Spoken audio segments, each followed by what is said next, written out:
ये 13 दोष ऐसे हैं जिसके जीवन में होंगे तो उसको कभी शांति, कभी सुख, कभी ऐश्वर्य ये टिकेगा नहीं और दुर्गति निश्चित हो जाएगी।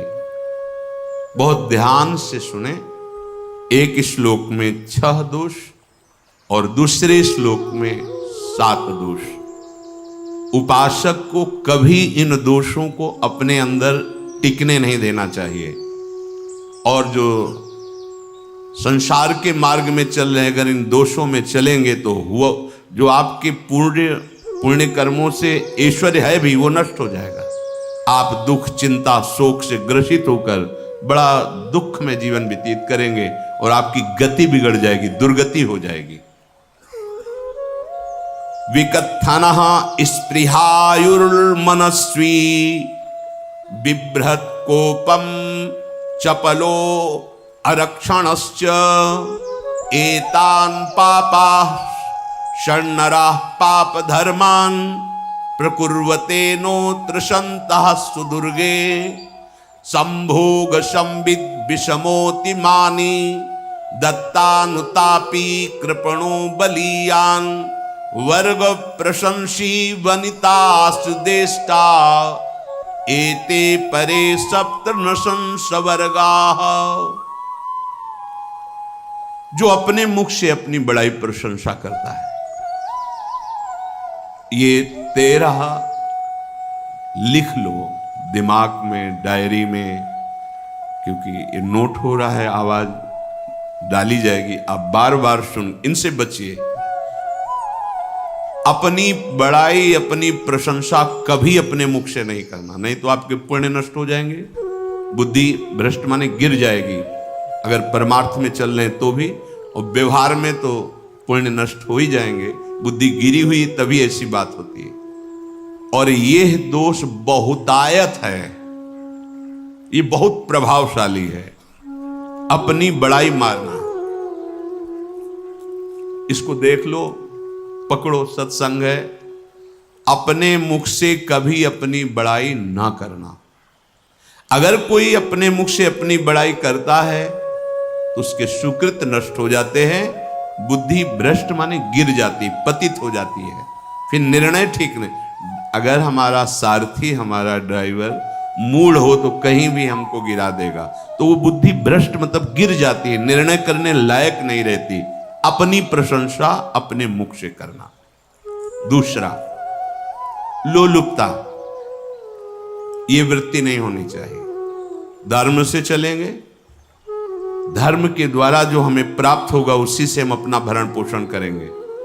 आपके बच्चे स्वस्थ होंगे, बुद्धिमान होंगे, परिवार में बहुत सुख और शांति होगी। भले दीपक की तरह जलो, बहुत काल तक रहेगी। लक्ष्मी जी भी आपके घर में बहुत काल, हम ये नहीं कहते कि बहुत नहीं, जितनी है बहुत सुख शांति से चलोगे। अगर लोलुपता करोगे, हिंसा, छल कपट, व्यभिचार, चोरी, ऐसे धन आ जाए, वो आएगा, लेकिन वो हाइलोजन की तरह आएगा, एकदम प्रकाश और फ्यूज, बिल्कुल अंधकार करके जाएगा। देख लेना, तुम्हारे जो सुख के हेतु हैं, तुम्हारा शरीर, तुम्हारे बच्चे, तुम्हारी पत्नी, तुम्हारा परिवार, उसको देख के तुम रात दिन जलोगे बिना आग के। ऐसे उनके आचरण होंगे, ऐसे उनके अंग होंगे, ऐसे उनके दिमाग होंगे, ऐसा उनका व्यवहार होगा। ये लोलुपता अगर उपासक में या किसी में है तो उसको नष्ट कर देती है। सावधान। तीसरा, यदि आपका अपमान होता है तो आपको उसे सहन करना होगा, उससे आपके पाप नष्ट हो जाएंगे। जो तनिक सा भी अपमान होने पर बहुत क्रोध करके दूसरे का अपकार करने लगता है, ये आपका पतन करा देगा, ये आपको फंसा देगा, हृदय जलेगा, अर्थव्यवस्था नष्ट होगी, पूरा परिवार दुखी होगा। जरा सा अपमान की संभावना में आप किसी से भी भिड़ गए, किसी से भी, वो ये प्रवृत्ति आपका पतन कर देगी। उपासक में तो अपमान सहना अमृत है, नीचापमानम सुधा, पर व्यवहार में भी ज्यादा उत्तेजित मत होइएगा। ये तो कुछ मिनट की बात है। अगर आपने उसे मारा पीटा, रिपोर्ट हुई कानून की, ओ फंसते चले जाओगे, अर्थ जाएगा, समय जाएगा, चिंतन जाएगा, बहुत तरह से हानि हो जाएगी। अगर आप सह गए तो आपका सहना उसके लिए आग बन जाएगा। उमा क्षमा साप होते भारी। तुम्हें दंड देने की जरूरत नहीं, उसका एक कर्म ही उसे दंड दे देगा। आप शांत हो जाइए, आप सत्संगी हैं, आप शांत रहिए।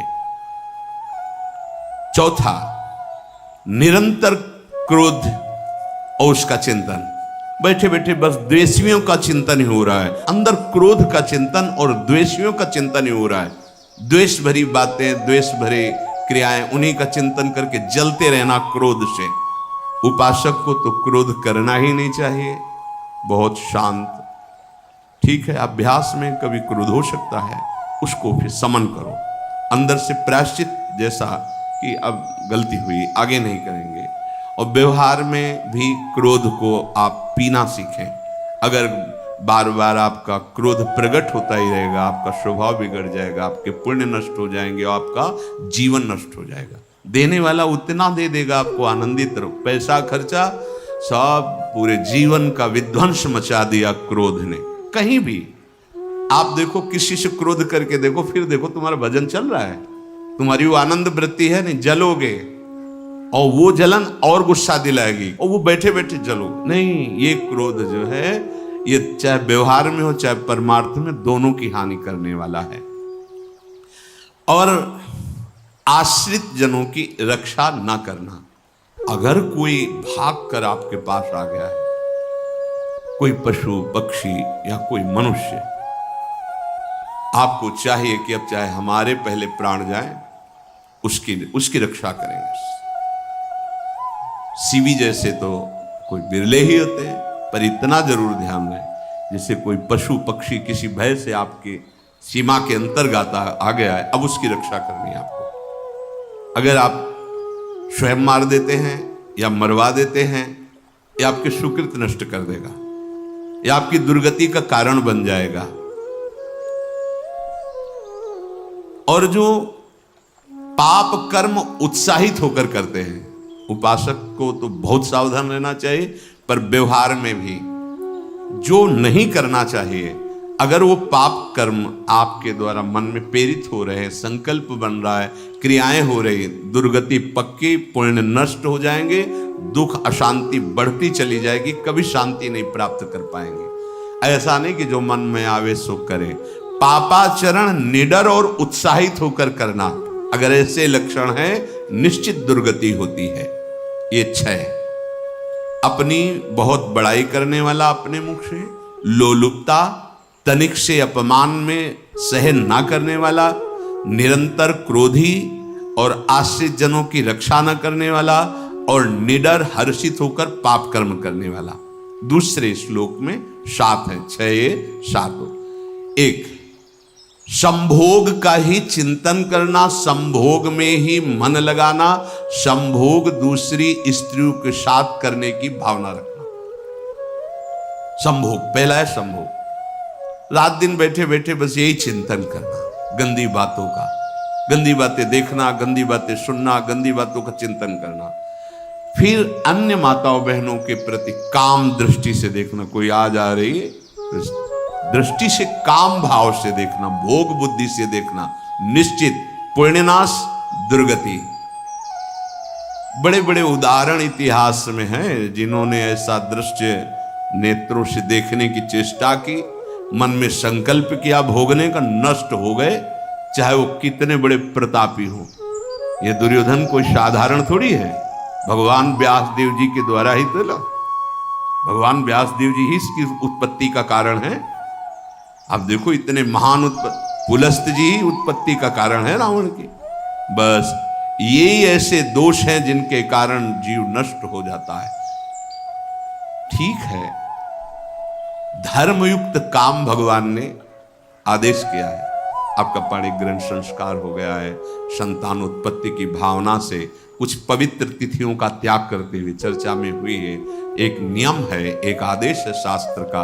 आप बहुत काम प्रवृत्ति वाले हैं तो प्रत्येक मास में जब माता वैदे पवित्र हो जाती मासिक धर्म से, तो जिनका पाणी ग्रहण आपने किया, जो पत्नी स्वरूप है, वो ठीक है। वहां भी बार बार के लिए व्यभिचार प्रवृत्ति के लिए शास्त्र आदेश नहीं करता, संयम पूर्वक, और उसका चिंतन नहीं करना। पाणी ग्रहण संस्कार है, घर में विराजमान है, एक संयम एक नियम के अनुसार उसका चिंतन तो फिर भ्रष्ट कर देगा। चिंतन प्रभु का करना है, चिंतन प्रभु की सेवा जो आपके कर्तव्य, इसके चिंतन से बचो। घातक है, बहुत बड़ा जहर है। अगर विषय चिंतन होने लगा तो मरोगे, जिंदा जलोगे, दुर्गति भी होगी। ये अंदर की जो आग है ना, कामाग्नि, ये इतनी बढ़ती चली जाएगी, तुम्हारे होश खराब हो जाएंगे कि मुझे क्या करना चाहिए, क्या नहीं करना चाहिए। कोआ मदांधो मदनातुरोमा, अंधा हो जाएगा, नहीं दिखाई देगा अनुजा तनुजा क्या है कौन है, कुछ नहीं, भ्रष्ट बुद्धि। संभोग का चिंतन नहीं। धर्मयुक्त काम आदेश है शास्त्र में। यदि आप प्रवृत्ति मार्ग में हैं तो अपनी पत्नी को जो पाणी ग्रहण स्वीकार किया है, वहां भी पवित्र तिथियों का त्याग करते हुए, एकादशी है, रामनवमी है, नव दुर्गा है, जन्माष्टमी है, राधाष्टमी, जो पवित्र तिथियों का त्याग करते हुए, और ऐसे जो मर्यादाएं हैं उसके अनुसार, और कहीं पराई स्त्री के साथ संभोग की बात निश्चित दुर्गति पक्की है। ऐसे ही माताओं के लिए है, स्त्री शरीर के लिए है। यदि वो ऐसी गलत चेष्टा तो पतिवंचक परपति रति करही, रो नरक कल्प सत परही। ये भोग चिंतन से बचने की चेष्टा कीजिए तो क्रिया से अपने आप बच जाएंगे। क्रिया के पहले चिंतन होता है, चिंतन से ही क्रिया का आवेश आता है। चिंतन संभालिए, इसी से भगवत प्राप्ति होती है, चिंतन से, और इसी से दुर्गति भी होती है। अनन्यश्चिन्तयन्तु माम, भगवान चिंतन कह रहे मेरा करो, कर्तव्य कर्म मेरे को समर्पित करो। अब जब चिंतन संभोग का होगा तो बुद्धि भ्रष्ट हो जाएगी। ये जो राक्षसी प्रवृत्तियां सुनने को मिलती है ना, कि ऐसा हुआ, वो देखा सुना और चिंतन किए, और इतनी राक्षसी वृत्ति आ गई कि बस अब उनमें और राक्षसों में कोई अंतर नहीं रह गया। दूसरा, विषमता रखने वाला, सबके साथ बर्ताव ऐसा कि मैं बहुत श्रेष्ठ हूं और दूसरे सब नहीं, ऐसा व्यवहार। सब भगवत स्वरूप है, समान व्यवहार। जैसे आपके भोजन है तो जो आप पा रहे हो वही सबको दीजिए। बैठने की व्यवस्था, उठने की व्यवस्था, क्रम बाई क्रम, पर उसको भी नीच भाव से मत देखिए। उस कोटि का उसको प्यार दीजिए, दुलार दीजिए, सम्मान दीजिए। इतनी विषमता न फैलाते रहें अपने जीवन में कि आप सबके निंदा के पात्र बन जाए। विषमता नहीं, सबको प्यार। हाँ ठीक है, पुत्र का अलग प्यार है, भाई का अलग प्यार है, पिता का अलग प्यार है, पर हमारा व्यवहार प्रीति युक्त होना चाहिए, विषमता भरा नहीं होना चाहिए। अगर हमारे चित्त में विषमता ही रही तो संसार है, प्रभु नहीं है। जीत विषम संसार कीर्ति जग बिस्तर है। जो विषमता पर विजय प्राप्त कर लेता है वही भगवत प्राप्ति का अधिकार। ये विषमता बहुत बड़ी हानि है। तीसरी बात, अत्यंत मानी होना। जहां आपके प्राण कमजोर होंगे, पुण्य नष्ट होगा, आयुश्री सब नष्ट होना है, ऐसे आचरण करवाएगा गुरुजनों के साथ, महापुरुषों के साथ। ये बहुत नीच प्रवृत्ति है। अत्यंत मान प्रियता, मुझे सम्मान मिले, उत्तम प्रवृत्ति है। सबको मान देना, स्वयं अमानी रहना। चौथा, दान देने की बात कह के मुकर जाना या दान देकर पश्चाताप करना।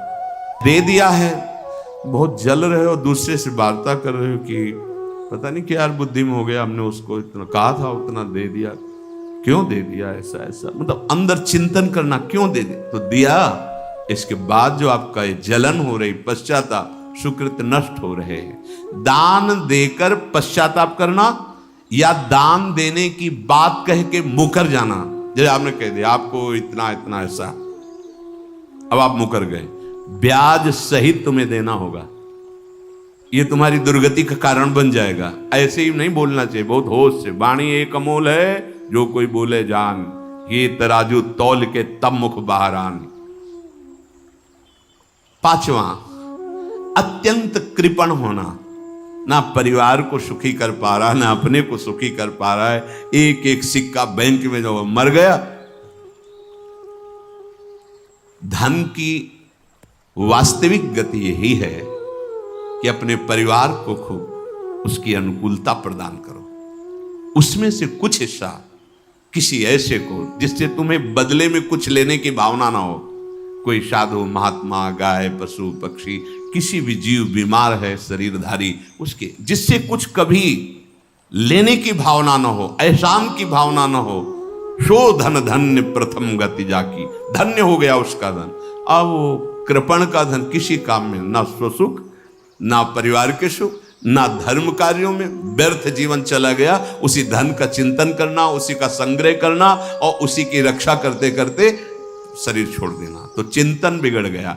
तो कह रहे हैं जो कृपणता है और अर्थ और काम की प्रशंसा, उसी की चर्चा, उसी का चिंतन, रुपया और भोग, उसी की चर्चा कर, जहां बैठे रुपया की चर्चा, भोग की चर्चा, जहां एकांत में बैठे उसी का चिंतन, कैसे रुपया बढ़े, कैसे भोग मिले।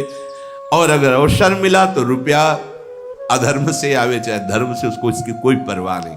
भोग चाहे धर्म से हो चाहे अधर्म से, जिसका अर्थ और काम भोग ही चिंतन है वो धर्म नहीं। जिसका धर्म चिंतन का विषय है तो अर्थ और काम भी ऐसा होगा जो मोक्ष प्रदान करने वाला हो। धर्म, अर्थ, काम, मोक्ष। और जो बालक, स्त्री, पागल, असहाय, जो इनकी रक्षा न करके इनकी हानि करता है, दुर्गति निश्चित है।